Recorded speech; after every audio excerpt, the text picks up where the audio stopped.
Meid, eestlasi, tuntakse rahvana, kes end vabaks laulis. Meie hääl ja meie hing helisevad eesti keeles. Keel ongi rahva hinge hääl.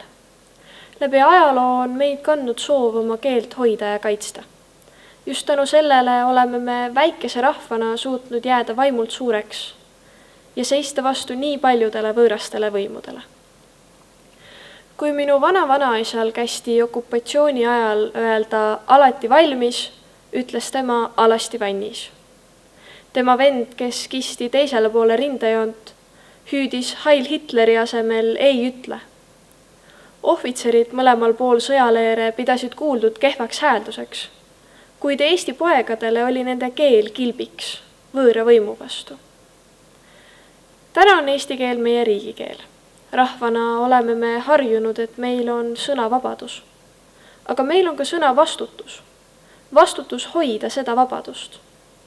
Näib, et oleme selle unustanud, sest puhkenud on keelesõda. Sõda meis kui rahvas eneses. Me toome oma keelde sisse väga palju laensõnu. Inglise keele eksami tulemused on tihti paremad kui meie emakeele omad. Ja Eestis on piirkondi, kus normaalsus on öelda tere asemel privet. Keelesõda on laastavam kui paistab, sest see on märkamatu ja pealt näha ohutu.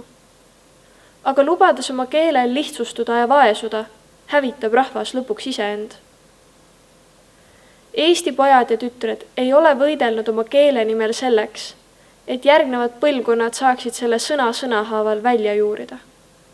Just nii aga juhtub, kui me ei võta sõna vastutust oma keele ees. Vastutust eesti keelt hoida ja piirata liigseid laensõnu ja võõreid väljendeid oma kõnes.